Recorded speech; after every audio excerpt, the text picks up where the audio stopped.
Good evening. How are you this evening? I seem to be doing my lives from the top of a ladder. This is a ladder, this bit here, that's the top of a ladder. I'm being very resourceful at the minute and finding whatever I can when I get down to the house to perch my laptop on so that I can do my lives. So I'm joining you from the house, and there is a reason for that.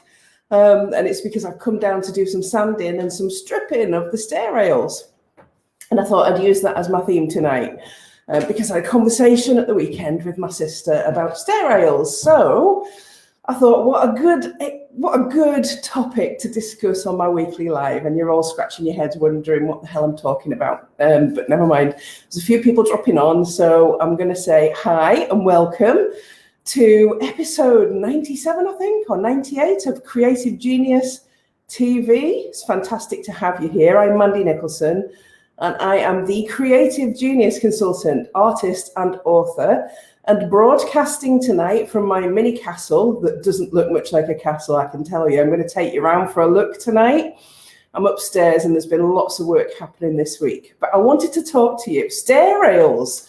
This is where is she coming from with stair rails? So, if you haven't seen the pictures, I have these amazing stairs with the beautiful Georgian stair rail and metal iron stair rails with like 100 years of paint on them. And my sister and I were stripping them at the weekend and starting to see how many layers of paint there were, and looking at what was the best way to do it. I had the nitromorse and she had the heat gun, and it was like, see who could get the most progress. And the heat gun won by a country mile, an absolute country mile. So I have invested in a heat gun. I'm now the proud owner of a professional standard, if that's what you call it, heat gun to take all those layers of paint off. And it took us all weekend to do 3.5 of the stair rails, the iron stair rails, to get them down to what they were with no paint on. So that's 2 of us for about 4 hours. So 8 hours of stripping to do 3.5 rails. And I've counted them and there's 40. So there's a long way to go. So how does that connect? There's always a segue, isn't there, from either the conversation I've had or what I've done to actually the topic that I bring to the live. So it's good for me at the minute because I've got so many things that I can draw on. And this week it's stair rails. But I kind of looked at it and thought, you know what? Going into business is a bit like that, isn't it? There's a task to do. There's a job to do. There's a task to do that you really don't want to do, but you know you've got to do it in order to get it to where you've got that beautiful, sexy, gorgeous, underneath layer of success that you are really happy with. So it got me thinking, what does it take to actually get the 40 stair rails done? What does it take to get from where you are to where you want to be in your business? And the first word that came to my head was grit, because I was gritting my teeth and thinking, I am going to do these stair rails. I am going to do every single one of them, and this stairway is going to look amazing. So it starts with, doesn't it? There's 40 stair rails. It starts with a goal. I know exactly how many I have to do, and I know exactly how long it's going to take on average to do each one. So I've got a really clear goal. So grit, I broke I like an acronym. So I broke grit down into the 4 letters and sort of had a look at it and thought, how does that translate? How can I use that as an acronym to help people to really understand what it takes to get from A to B in business? I had to write it down, look, so I didn't forget it. So the G in grit is for goals. You've got to have a really clear goal. And I mean clear. It can't be woolly. It can't be, oh, I'll do a few stair rails and see how far I get. It needs to be really crystal clear. There's 40 stair rails. It's going to take me at least an hour to an hour and a half for each stair rail, possibly 2 for the more ornate ones. So there's at least 80 hours of work there. I know exactly what the goal is. So it's then, and that enables me to go away and think about how I'm going to achieve that. So that's the G, setting the goal really, really crystal clear, knowing exactly what it is. The R in grit stands for responsibility. So I could choose to pay somebody 80 hours to sit there and take the paint off those rails for me. But would they do it as quickly as me, as well as me? This is my house, that's my stairway. I know where I want it to be. It's my goal. So I am going to invest those 80 hours. And what I've done, what I can do is responsibility allows me to go away and have a look at how I can achieve it. It is my responsibility. It's my home. I know what I want it to look like. I want that to be a real big outstanding feature in this home.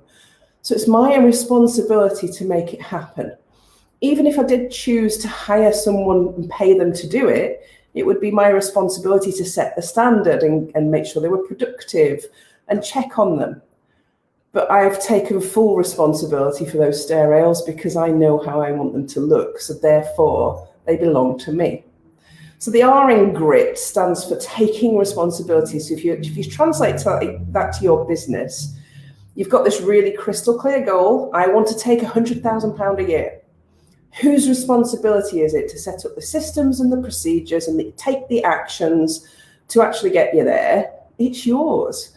So the first thing I did was go and purchase my very own heat gun, my hot air gun, so that I could strip the paint off and make sure it had all the tools that I needed. I equipped myself. I took responsibility for the job itself, the time it's going to take, and made sure I was equipped to do the job.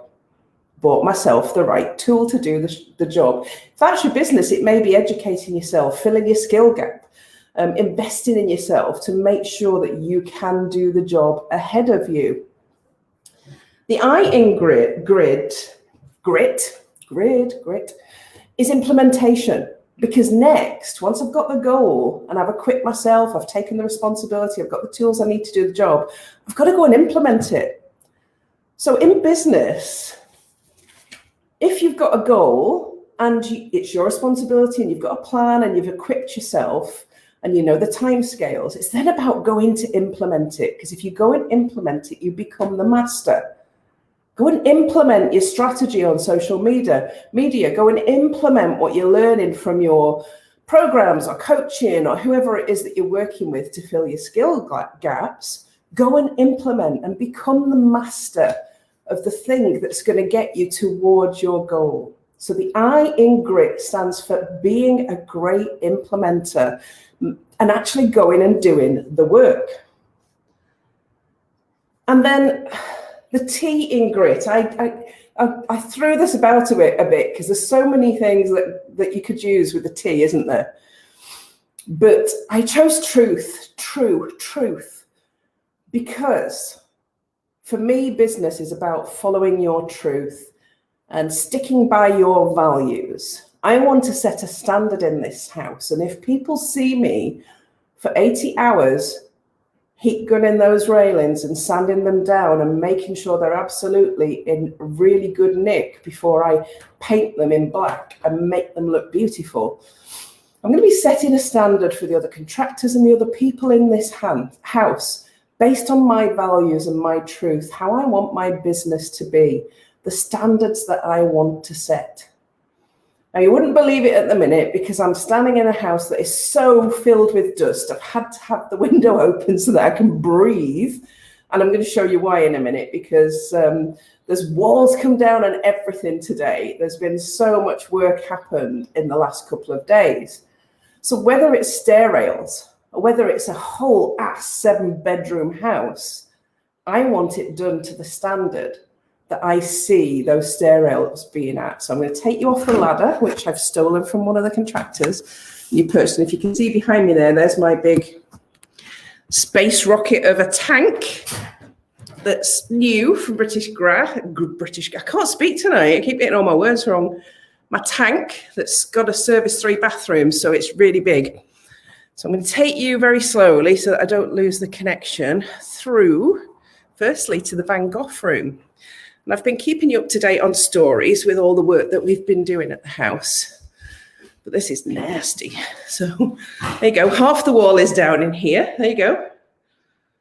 When they're dealing with damp and nasty things like that, you don't want it ever coming back. So we've literally taken walls down. I need a new lintel on the door and new walls here. Once the damp proofing is done, then I'm going to take you in the living room, the living room where there's the nice open fire and the panels that you've all been commenting on and saying what I should do with them. Let me show you the wall now. There you go. There isn't one. We're just back to the old granite. And in there, we've got to deal with the damp. It's all got to be treated and it's all got to be sprayed. And then new walls can go up and that fire can come out and a log burner can go in. So again, I'm on top of these guys. They're tidying up before they go. They're leaving the place tidy because I am. Set the standards. Choose your grit for your business and set the standard that you want to achieve in it. Make sure that everybody around you has the same goals as you. These guys want to get paid. Whoops, you're back on the ladder. See, ladder. These guys want to get paid, so therefore they've got to do a good job, haven't they? You can't look out of any window in this house without scaffolding. We have got so much scaffolding up. It's untrue. It's hilarious. I did a photo shoot with Natasha Holland yesterday, my brand photographer, who does all my photography for me. So in the middle of a building site, we did a photo shoot. I think I had 5 different outfits, one for every floor, so that I looked tidy even though the house was a mess. So it'll be interesting to see how these photos come out. But yeah, I think it's really important when we're going through something to learn the lessons from what it is we're going through. No matter how messy this house looks at the moment, I can see its beauty because I know what my goal is. No matter how bad things may seem from time to time in your business, you've got to be able to see past that. And you've got to have the skills and the tools in place to be able to get you past that, because business is hard. This is a business for me. It's my home, but it's also a business. And business is hard. There are ups and downs. There are additional costs. There are people that don't want what you want. There are people that come into your world and then you have to remove them from it because they're not aligned with your values. So if you go back to my grit, your goals have to be really, really strong. You have to take responsibility for every action, every decision, everything that you do, the processes and systems that you set up, the people that you hire, the communication that you have in your business, all your responsibility. Nobody else's, they are yours. And you are the person that has to implement, even if you pay somebody else to do that for you for a while, you ultimately are the implementer in the business. But it all has to be aligned with your values, your truth, what you want to achieve at the end of it. Let me tell you what I see. I see this beautiful home finished to a really high standard, welcoming people here to come on retreats for a week and paint with me and learn with me and grow with me. I see people coming for bed and breakfast to escape the hustle and bustle of the city, to come to a beautiful Scottish country village and dabble in the art world. I see myself sitting on this very windowsill with a cup of coffee, looking at my garden, seeing if my rhubarb has grown back yet and I need to make any more gin from it. My vision is crystal clear. The goals that I have in place to get me there, very specific, with timescales, with costs. Even though those costs can spiral from time to time, and believe me, they are in this house. This is the money pit. Welcome to the money pit. I should have called it, it's called the art bank. I should have called it the money pit instead, because that's exactly what it is. But do you know what? Because my vision is strong and because I've set goals for everybody, even the cleaner, It seems ridiculous, doesn't it? I've got a cleaner coming in amongst all the rubble and the dust and the dirt, and people are going like, why? Well, because I want to stay on top of it, because I don't want a horrible mess when we come to do some of the nice decorative stuff. Why wouldn't you clean it up as you go? Even though it's going to get messy again tomorrow, that doesn't stop you staying on top of things and setting the standard that you want in the business that you happen to be running. So I know I've banged on about this, but it really is that important. If you start your business and you are scared of things, or you do things in a half-assed way, and you don't take full responsibility, you blame others, and you don't implement at a really high standard, then your business is not going to be a success. It's not. You can't do it half-assed. You can't blame others. You have to be clear on your goals and your communication. And you have to align everything right down your middle, through your heart center, with your values. So I hope you enjoyed your little messy tour. Being in this house for 20 minutes at the moment, which I'm coming up for, is about enough. I can feel the dust on my chest right now. So I'm going to sign off for tonight. And I will see you again Thursday morning at 11 a.m., where I will have something else probably connected to a conversation or something that I'm doing at the house that I can segue into a business lesson for you. Have an amazing few days. See you on Thursday. And I'll keep you up to date through stories with what's happening in the money pit. Bye for now.